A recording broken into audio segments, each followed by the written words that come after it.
warahmatullahi wabarakatuh. Perkenalkan, nama saya Fatimah, NPM 719212929. Di sini saya akan menjelaskan sedikit materi tentang semangat dan gairah kerja.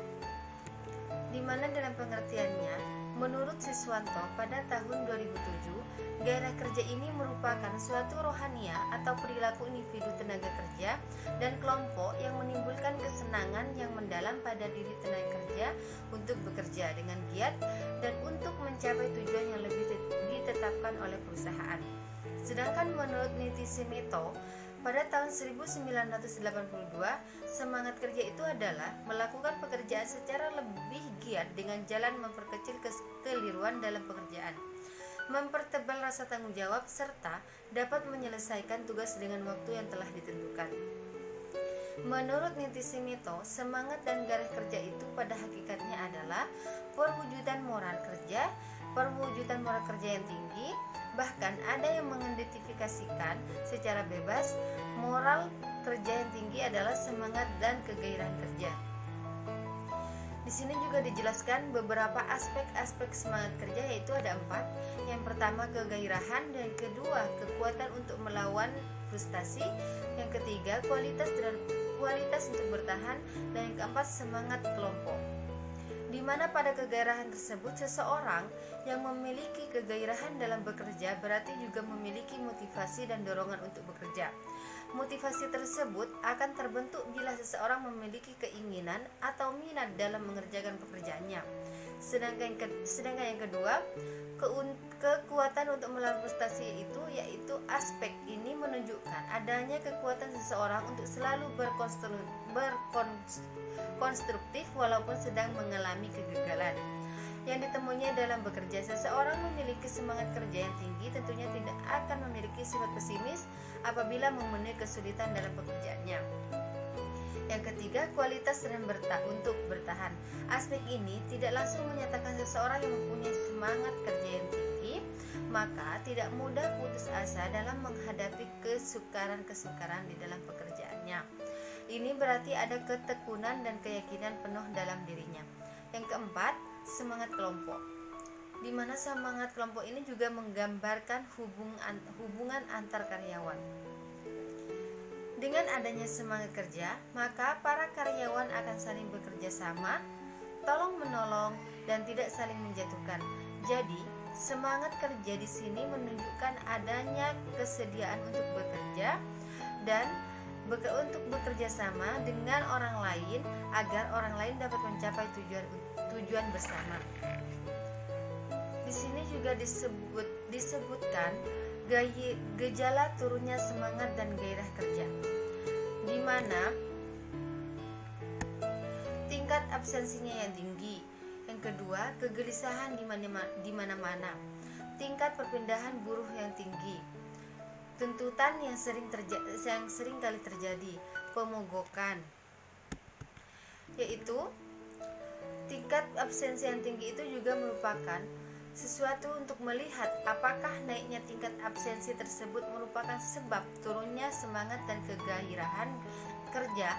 Maka kita tidak boleh melihat naiknya tingkatan absensi ini secara perorangan, tetapi harus dilihat secara rata-merata.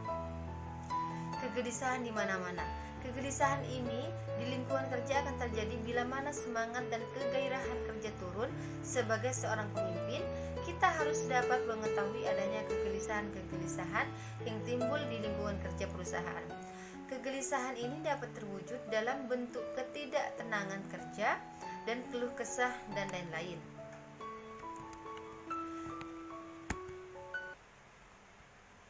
Tingkat perpindahan buruh yang tinggi. Keluar masuknya karyawan yang meningkat tersebut terutama adalah disebabkan karena ketidaktenangan mereka bekerja pada perusahaan tersebut, sehingga mereka berusaha untuk mencari pekerjaan yang lain yang dianggap lebih sesuai. Tingkat keluar masuknya buruh yang tinggi selain dapat menurunkan produktivitas kerja, juga dapat mengganggu kelangsungan jalannya perusahaan tersebut.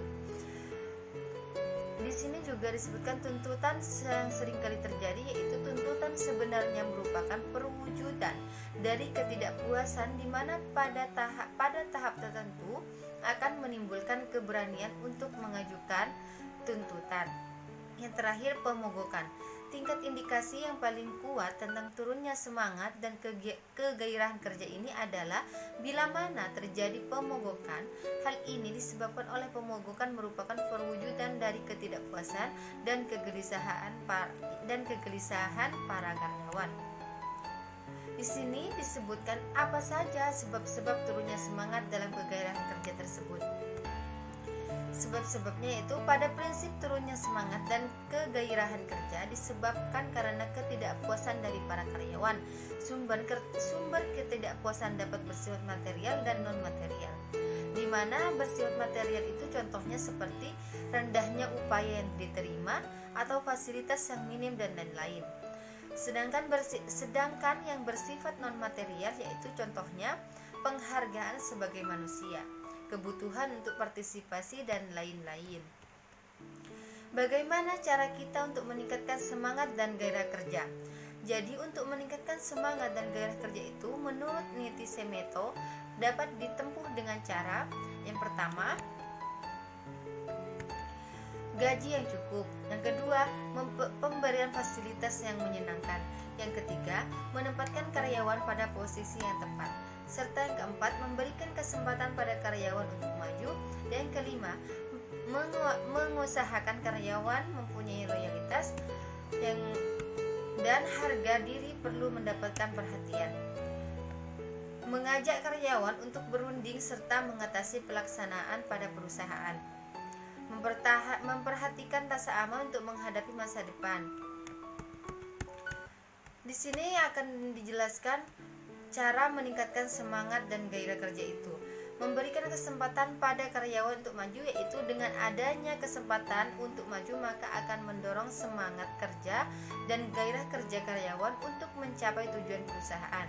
Dan yang kedua, mengusahakan karyawan mempunyai loyalitas, di mana kesetiaan atau loyalitas karyawan ini pada perusahaan dapat menimbulkan rasa tanggung jawab.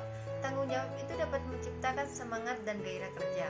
Yang ketiga, harga diri perlu mendapatkan perhatian, di mana pemimpin perusahaan harus dapat menghargai diri karyawannya bila mereka ingin lebih dihargai. Orang akan lebih senang bekerja dengan gaji yang rendah tapi dihargai daripada dengan gaji yang tinggi tetapi perusahaan tersebut merendahkan mereka. Mengajak karyawan untuk berunding serta mengatasi pelaksanaan pada perusahaan. Apabila pimpinan dalam melaksanakan pekerjaan mengalami suatu masalah untuk dipecahkan secara pribadi, maka karyawan itu perlu diajak berunding. Yang kelima, memperhatikan rasa aman untuk menghadapi masa depan, di mana untuk menciptakan rasa aman menghadapi masa depan itu perusahaan dalam melaksanakan program pensiun bagi karyawan.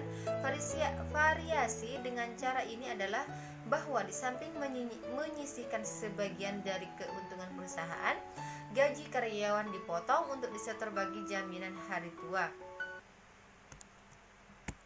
Dan yang terakhir, sekali-kali perlu menciptakan suasana santai, yaitu memberikan suasana santai bagi karyawan yang dimaksudkan agar karyawan tidak mengalami kebosanan dalam melakukan pekerjaan setiap harinya. Sekian dari saya, kurang lebihnya mohon maaf. Wassalamualaikum warahmatullahi wabarakatuh.